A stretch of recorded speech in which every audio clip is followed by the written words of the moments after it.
Professor Raul Borges, é hora do seu comentário aqui na maior audiência do litoral de Santa Catarina.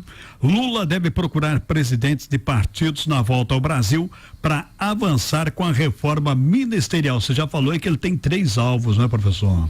Pois é, Flávio, o Ciro Gomes dizia que o Lula era um encantador de serpentes, né? Ele usava esse termo direto, e o Lula aproveitou essa viagem que fez agora ao Japão e ao Vietnã para tentar se aproximar ainda mais dos presidentes da Câmara e do Senado, né, do Hugo Mota e do Davi Alcolumbre, e dos ex-presidentes da Câmara e do Senado, do Arthur Lira e do Rodrigo Pacheco, que todo mundo viajou, aliás, todo mundo mesmo viajou nessa comitiva do Lula lá para o Japão e para o Vietnã, viu?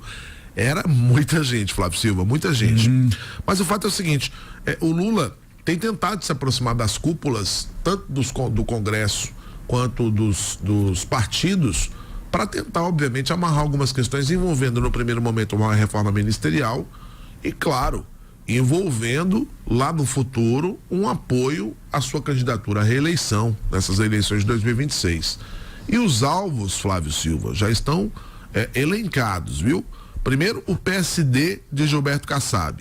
O PSD que hoje é um partido meio híbrido, que afinal de contas tem 3 ministérios no governo Lula e tem ainda uma secretaria muito importante lá no governo de São Paulo. Quer dizer, o PSD que flerta com o governo Lula, mas ao mesmo tempo tem uma ligação com a direita em muitos estados. Aqui em Santa Catarina, por exemplo, o PSD é o partido de João Rodrigues, que é um candidato de direita, conservador. Então o PSD ele consegue ser um partido camaleão nesse aspecto. Então tem inclusive um pré-candidato, que é o Ratinho Júnior, que nesse momento está na condição de pré-candidato. E toda vez que é perguntado, diz sim, meu nome está à disposição do partido e eu quero a chance de concorrer. Então, a primeira situação é com o PSD. Tentar demover o PSD da ideia de ter um candidato próprio ou de apoiar um outro candidato e, claro, trazer ainda mais ministérios para o PSD para, quem sabe, lá na frente a gente conseguir transformar o PSD nos ministérios em apoio ao candidato Lula à reeleição. Esse é o primeiro partido. O outro, Flávio, é o Republicanos do Marcos Pereira. Mas o Republicanos tem um problema grave, porque é o partido do Tarcísio, que não é pré-candidato a presidente em 2026 ainda, porque neste momento o candidato daquele bloco continua sendo o Jair Messias Bolsonaro, mesmo que inelegível, mas com a perspectiva de levar sua candidatura até o limite. Então, o Tarcísio, claro, tem voz dentro do partido e dificilmente apoiaria que o Republicanos tivesse mais ministérios dentro do Congresso Nacional. Pelo contrário, Tarcísio defende o desembarque do partido desse apoio ao governo Lula. E por fim, União Brasil. União Brasil também tem 3 ministérios, mas tem um pré-candidato chamado Ronaldo Caiado. Inclusive, Flávio, o Ronaldo Caiado soltou nesse final de semana um vídeo bonito nas suas redes sociais, um vídeo onde ele chama e conclama a população de Salvador para o seu grande evento. Dia 4, agora, próximo sábado, vai acontecer, 4 sexta-feira, né? Isso. É isso? Sexta, Vini? É, né? Na próxima sexta-feira, dia 4, o Caiado vai fazer o lançamento da sua pré-candidatura à presidência da República no Centro de Convenções de Salvador. Está sendo esperado lideranças do Brasil inteiro e o Caiado promete fazer um grande evento de lançamento dessa pré-candidatura. Ou seja, também teria que demover a União Brasil de ter candidato próprio nas eleições do ano que vem.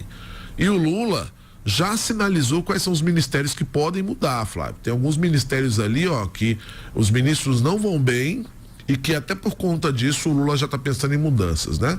Seria a Secretaria-Geral da Presidência da República, que hoje é administrada por Márcio Macedo, o Ministério das Mulheres, comandado por Cida Gonçalves, o Ministério do Desenvolvimento Agrário, que tem à frente o Paulo Teixeira, e o Ministério do Desenvolvimento Social, que é ocupado pelo petista Wellington Dias. Ou seja, viu? São 4 ministérios aqui para serem barganhados entre União Brasil, PSD e Republicanos. E o PP corre por fora. Vai dar muita discussão ainda, professor? Claro, vai dar muita discussão. Flávio, só está começando, porque afinal de contas, a cabeça do político brasileiro é a seguinte: em ano eleitoral esquece governar, né? Sim. E em ano pré-eleitoral, a ideia é você tentar formatar uma chapa com apoio de vários partidos para você lá na frente conseguir angariar isso em apoio republicano nas eleições. Portanto, Estamos aí vivendo a época das grandes negociações partidárias. E o Lula chega quando, hein, professor? O Lula já está aí, rapaz. Já chegou? Já chegou, o Lula já está no Brasil. E tem muita gente dizendo que o Lula está se envolvendo mais nas articulações, né? Sim. Porque antes ali com o Padilha, que era o articulador anterior, o papel do Lula era praticamente nas articulações o papel de rainha na Inglaterra, né?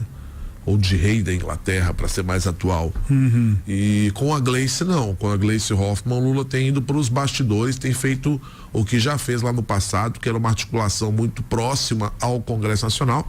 E a prova disso foi levar os atuais presidentes da Câmara e do Senado e os ex-presidentes para essa viagem ao Japão e ao Vietnã. E ao que consta, um clima de muita cordialidade, de poucas conversas profundas, poucos temas debatidos, mas os próprios interlocutores ali do presidente acham que ele fez uma aproximação importante a esses presidentes da casa nesses últimos dias. Agora é esperar para ver, né? Na política não é apenas de sorriso que vive um homem. Aqui no Jornal da Cidade, você ouve o comentário que entende do assunto, ele é professor, historiador e cientista político, Hélio Borges, 7h17. Jornal da Cidade. Às 7h17, mandar um abraço especial pro meu amigo Tiaguinho. Ô Tiaguinho, você tá sumido, hein, cara? Essa viagem do Lula com os deputados e senadores, todos sabemos o porquê, né? Pois é, Tiaguinho, é hora da feira, né? Um abraço aí pra você, obrigado pelo seu carinho e sua audiência, saudade do amigo. Também com a gente o Ricardo Fernando, Ricardo Seis. Vem cá, fala bem sério, vocês acreditam mesmo nesse sistema político brasileiro? Acredita mesmo que o Brasil algum dia vai ser um país sério? É um belo picadeiro, isso sim. Ô, Ricardo, se a gente não acreditar, meu amigo, o que faz? Tem que acreditar, né? Fazer o quê? Infelizmente, a gente sabe que a coisa é difícil, mas eu tinha um professor que disse o seguinte: olha, rapaz, vou te dizer uma coisa. A tal da utopia é um negócio que a gente nunca alcança, mas pelo menos ela mostra o caminho, mostra o horizonte, né? Se a gente der alguns passos para frente, já valeu.